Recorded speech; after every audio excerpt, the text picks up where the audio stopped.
Pause your scrolling. Quit examining your investment dashboard for the 20th time today. Stop hitting refresh on that silver price monitor, expecting a different outcome in the next minute. Because what transpired in the silver marketplace during the past 4 hours is not a typical market adjustment. This is not investors securing gains. This is not a technical retracement that some market commentator with charts predicted last week. This is an assault, a deliberate, strategic, mechanical obliteration of the most powerful surge in silver's contemporary history. And before we proceed further, this is Johan Videos. If you want genuine breakdowns like this that mainstream sources won't address, hit subscribe immediately. Tap like and leave a comment so I recognize you're engaged. And if you're sitting there believing this was simply market mechanics at play, simply supply and demand reaching balance, I need you to grasp something immediately. Markets don't behave like this organically. Markets don't eliminate $7 per ounce in 4 hours without someone activating the emergency stop. Today is Tuesday, January 27th, 2026. And this morning, silver reached $117.73 per ounce. That represents the highest valuation silver has ever achieved in recorded history. It demolished the previous milestone. It penetrated psychological thresholds that market professionals claimed would require years to attain. The optimists were celebrating. The physical metal holders were validated. The individuals who've been advocating for silver for decades finally experienced their vindication. And then, in under 4 hours, it vanished. By early afternoon, silver had plummeted to $103.89, a decline of 6.55% in a single trading session. Nearly $14 per ounce evaporated for those maintaining leveraged exposure. For those who purchased at the peak believing this was the breakthrough, this wasn't merely painful, this was devastation.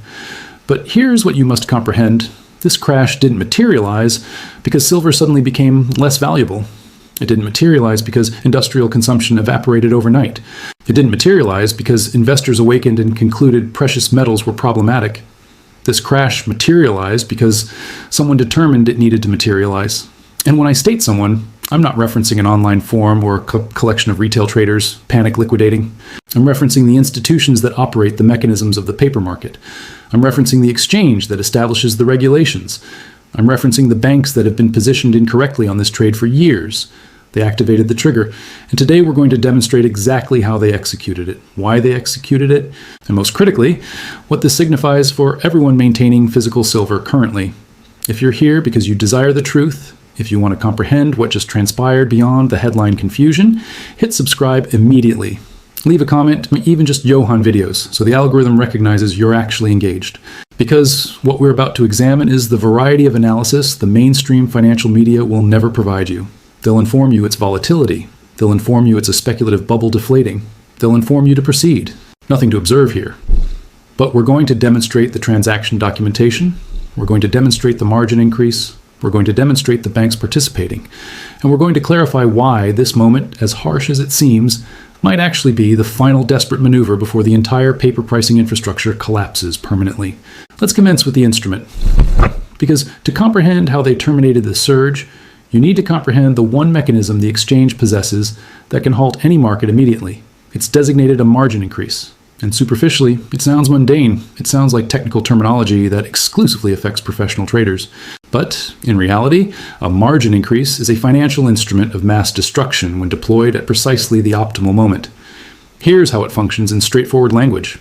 When you trade silver futures on the COMEX, which is the primary exchange for paper contracts in the United States, you don't have to remit the complete value of the contract initially. You only have to deposit a fraction of the total value as collateral. That's designated margin. Envision it like a deposit. If you want to control one contract, which represents 5,000 ounces of silver, you don't require $500,000. You might only require $22,000 in margin. This leverage permits traders to amplify their positions. It permits them to speculate significantly without possessing massive amounts of capital. It's what makes the futures market liquid and active. But here's the limitation. The exchange, in this instance the CME group, possesses the authority to modify those margin requirements whenever they choose. And when they elevate the margin requirement, they compel every single trader maintaining a position to either deposit additional cash immediately or liquidate their position. And that's precisely what they executed. On January 7th, 2026, the CME group announced a substantial 47% increase in silver futures margin requirements. They elevated the maintenance margin from $22,000 per contract to $32,500. That's an additional $10,500 per contract that every trader had to produce immediately or confront forced liquidation. Now, let me place that in perspective. If you're a hedge fund or a substantial speculator maintaining 100 contracts, that's an additional $1,050,000 you must transfer to the exchange immediately. If you're a retail trader who accumulated the capital to maintain 10 contracts, that's an extra $105,000 you probably don't possess sitting in your account. So what transpires? You liquidate. You're compelled to liquidate. Not because you believe silver is declining, not because your analysis changed, but because the exchange modified the regulations during the game and you do not possess the liquidity to continue participating. This is the termination mechanism. This is how you obliterate a surge without triggering a single conflict. You simply make it excessively expensive for anyone to maintain their position. And the timing of this maneuver is not coincidental. Silver had just penetrated through $110. Momentum was accelerating. Short positions were experiencing pressure. The physical market was indicating that supply was depleting.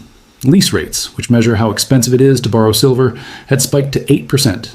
For context, normal lease rates are approximately 0.3 to 0.5%.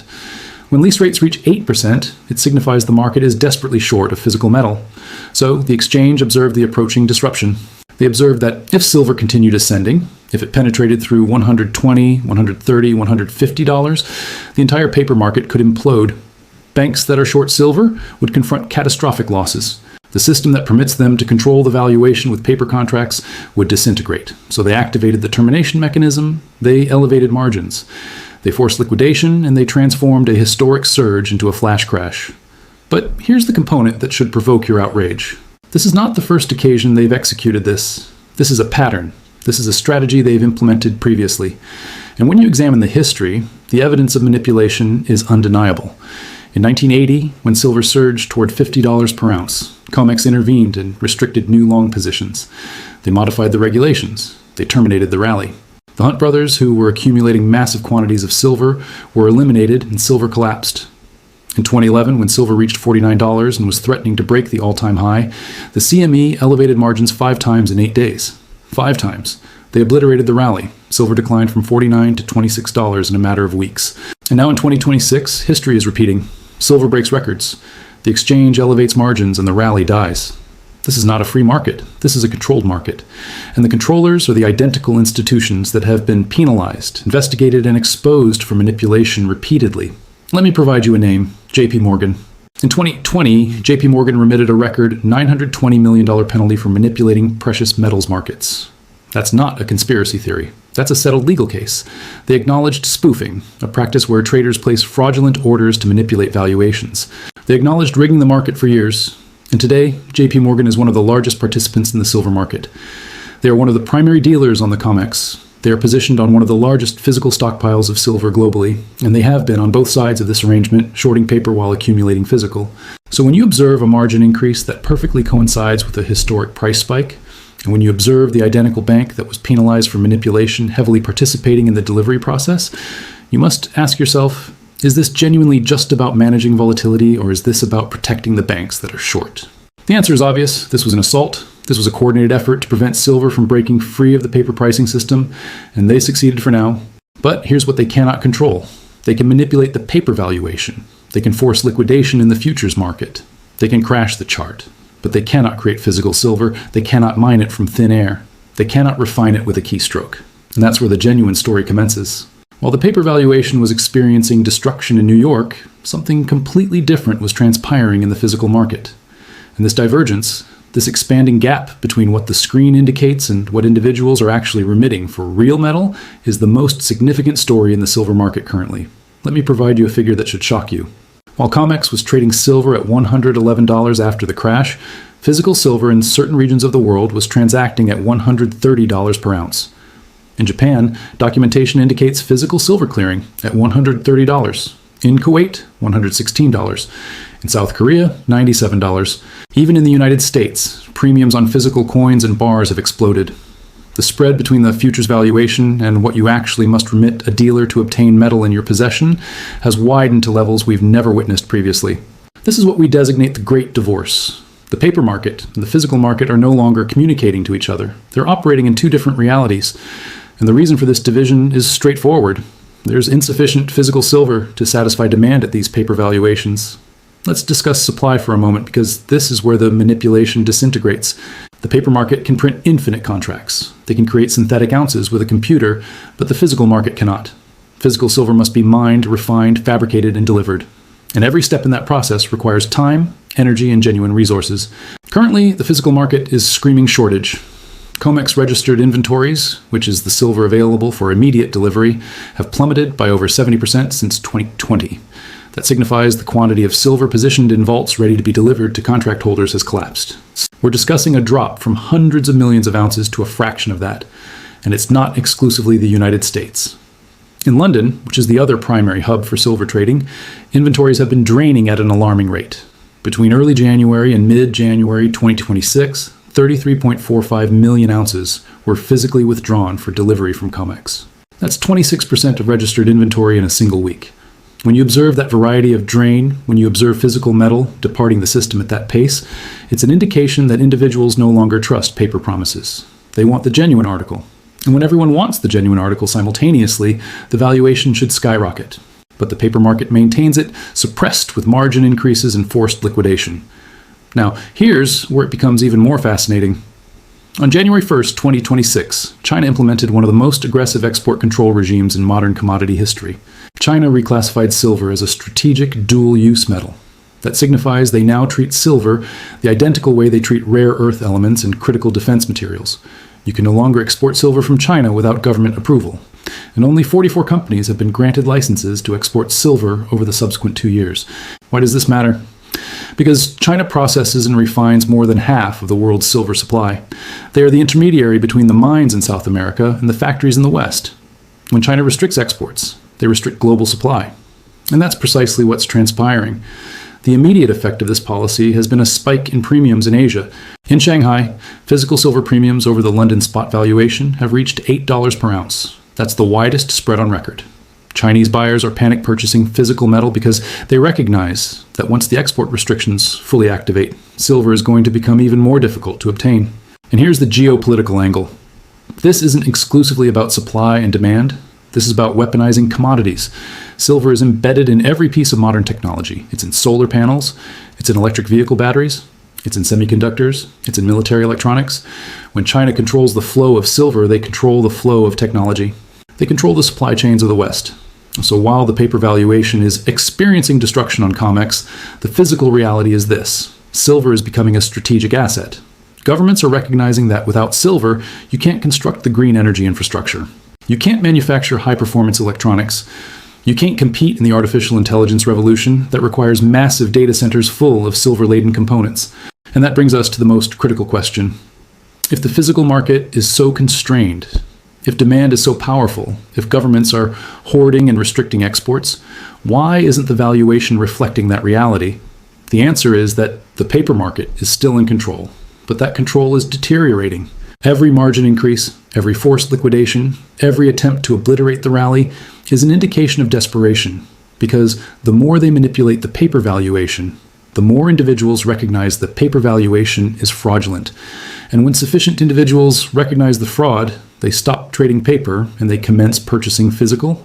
That's when the system fractures. That's when the COMEX is forced to declare a cash settlement because they don't possess the metal to deliver. That's when the paper valuation becomes irrelevant and the physical valuation becomes the only valuation that matters. We're not there yet, but we're approaching. In the assault we observe today is evidence that the individuals operating the system recognize it. Let's discuss the casualties.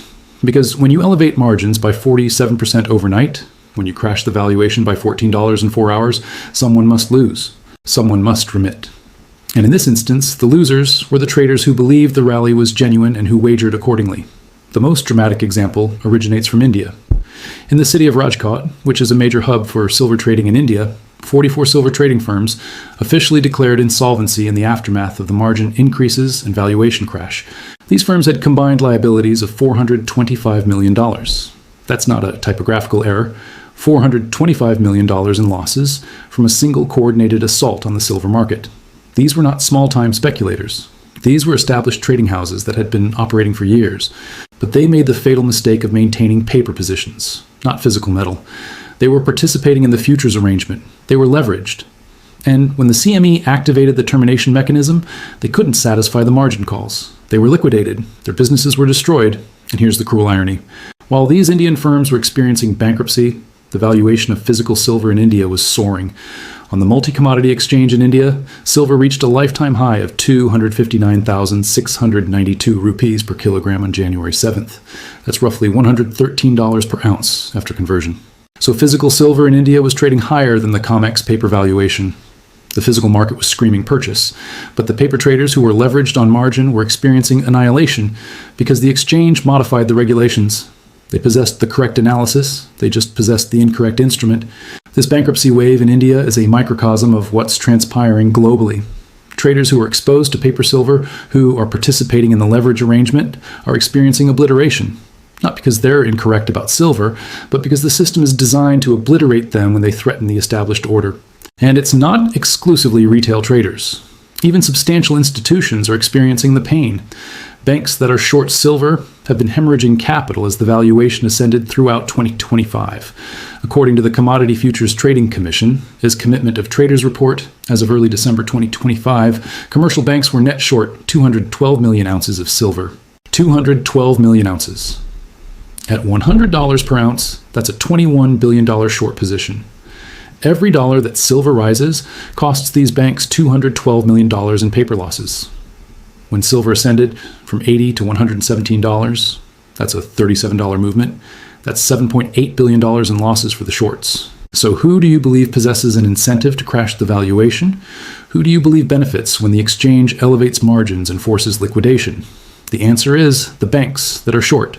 The answer is the institutions that control the COMEX. The answer is the identical participants who have been penalized for manipulation previously. This is why the assault transpired.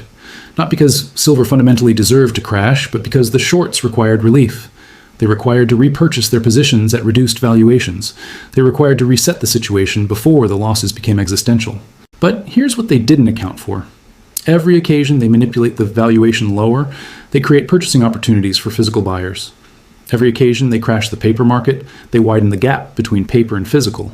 And every occasion that gap widens, more individuals lose confidence in the paper system. This is a conflict of attrition, and the shorts are losing.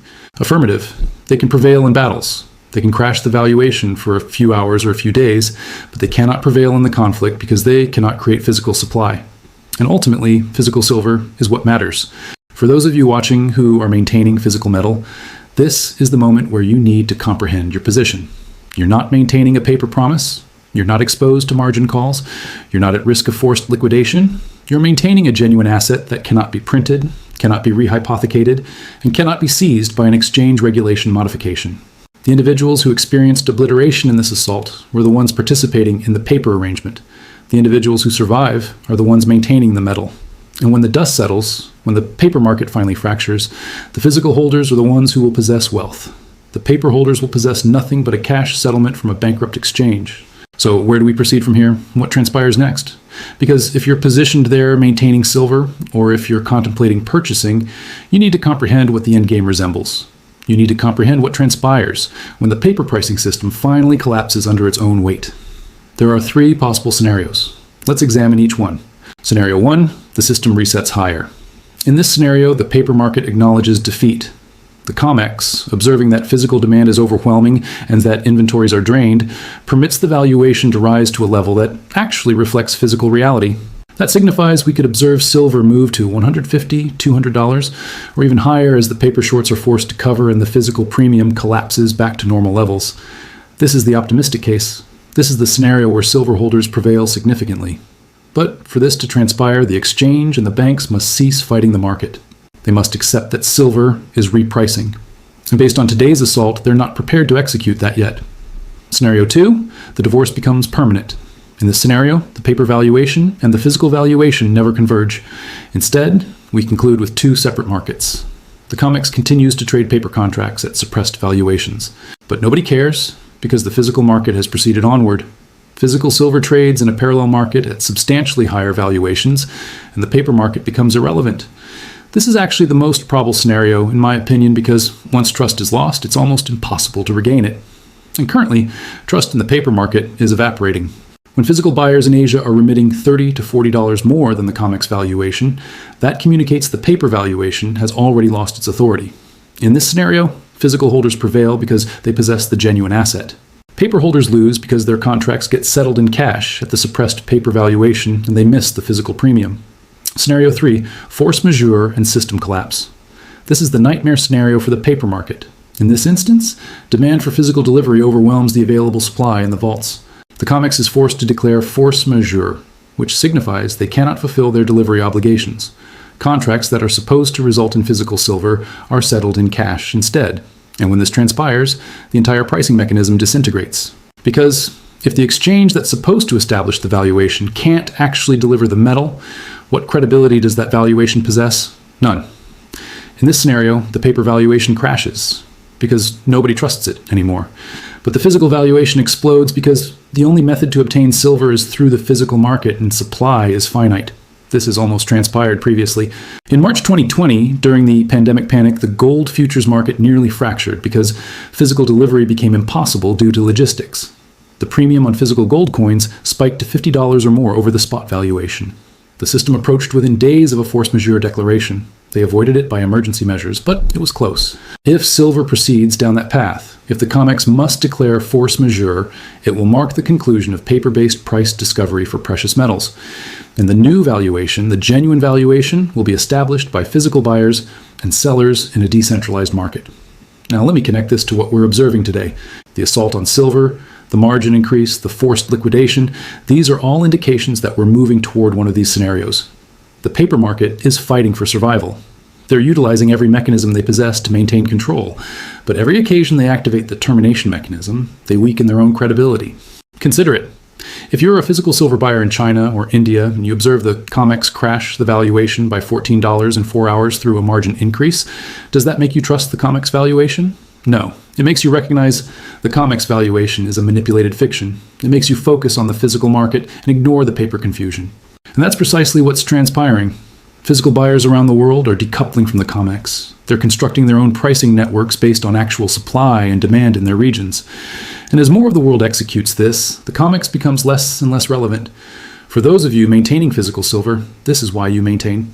Not because the paper valuation is ascending in a straight line, but because the paper market is dying. And when it dies, the physical market is all that's remaining. And in that world, you possess wealth. Genuine, tangible, unmanipulable wealth. Let's bring this conclusion. Let's discuss what you should actually execute with this information. Because comprehending what transpired is only valuable if it modifies your actions. First, if you're maintaining physical silver, do not panic. Do not permit today's valuation action to shake you out. Remember, what you observed today was a paper market assault. It was not a fundamental modification in silver's value. The physical market is still constrained. Industrial demand is still powerful. China is still restricting exports. The supply deficit is still genuine. What transpired today is confusion. It's manipulation. And if you liquidate your physical silver because of a margin increase on the COMEX, you're permitting the manipulators to prevail. You're providing them precisely what they desire. They desire you frightened. They desire you to liquidate. Don't. Second, if you're contemplating purchasing, comprehend that pullbacks like this are opportunities. When the paper valuation crashes due to forced liquidation and the physical market hasn't moved substantially, that's when the gap between paper and physical is at its widest. That's when you can purchase physical at a discount to what it's actually valued. And this is critical. You must purchase physical, not paper, not exchange-traded funds, not unallocated pool accounts, not futures contracts, physical metal in your possession. Because if you purchase paper, you're exposing yourself to the identical risk that just obliterated 44 firms in India. You're placing your trust in a system that has been proven repeatedly to be rigged against you. Third, manage your expectations on timing. The endgame I described, whether it's a valuation reset, a permanent divorce, or force majeure collapse, could transpire in months, or it could require years. Nobody recognizes. What we recognize is that the structural fundamentals are positioned for a massive repricing. But the timing depends on how long the paper market can maintain. The shorts are desperate. The exchanges are intervening. The banks are manipulating. They're fighting with everything they possess, but they're fighting against physics. They're fighting against geology. They're fighting against the fact that you can't print silver. And in that fight, the physical holders possess the advantage because time is on your side. Every month that transpires, more silver gets consumed in industry. More inventories get drained. More individuals recognize the paper valuation is fraudulent, and eventually the barrier fractures. Fourth, diversify your comprehension. Don't exclusively listen to one source. Don't exclusively watch one channel. Execute your own research. Examine the COMEX inventory data. Examine the lease rates. Examine the premiums in different countries. Examine the commitment of traders' report. The data is public. The evidence of manipulation is there for anyone willing to examine. And when you observe the evidence yourself, when you comprehend the mechanics of how the system functions, you become immune to fear. You become immune to valuation manipulation because you recognize what you're maintaining. You recognize why you're maintaining it. And you recognize the paper arrangements cannot modify the physical reality. Fifth, engage with this content. If you discovered value in this breakdown, if you learned something, if you comprehend the silver market better now than you did 30 minutes ago, demonstrate it. Subscribe to the channel. Hit the like button. Share this video. Comment below with your thoughts. Even just typing Johan videos assists the algorithm push this to more individuals who need to observe it. Because the mainstream media is not going to communicate this story. They're going to state silver crashed because of profit taking. They're going to state it was overheated. They're going to ignore the margin increase. They're going to ignore the bank manipulation. They're going to ignore the physical shortage. We're here to communicate the truth. The truth is that silver was assaulted today. It was assaulted by the identical institutions that have assaulted it previously. It was assaulted because it was threatening to break free of their control, and it will be assaulted again. But every assault makes the physical market stronger. Every assault awakens more individuals. Every assault brings us closer to the day when the paper market finally fractures, and the genuine valuation of silver is revealed. That day is approaching. I don't recognize if it's next month or next year, but it's approaching. And when it executes, the individuals maintaining physical silver are going to be on the correct side of history. So maintain your metal, ignore the confusion, comprehend the arrangement, and prepare for the end game. This is your moment. This is your advantage. The manipulators are demonstrating their position. They're demonstrating you that they're desperate. They're demonstrating you that they can't control the physical market. They can only control the paper illusion. And illusions don't persist forever. Thank you for watching. Thank you for being here. And thank you for seeking the truth. Subscribe, share, and I'll observe you in the next one. The assault transpired. Now you recognize why. And now you recognize what to execute.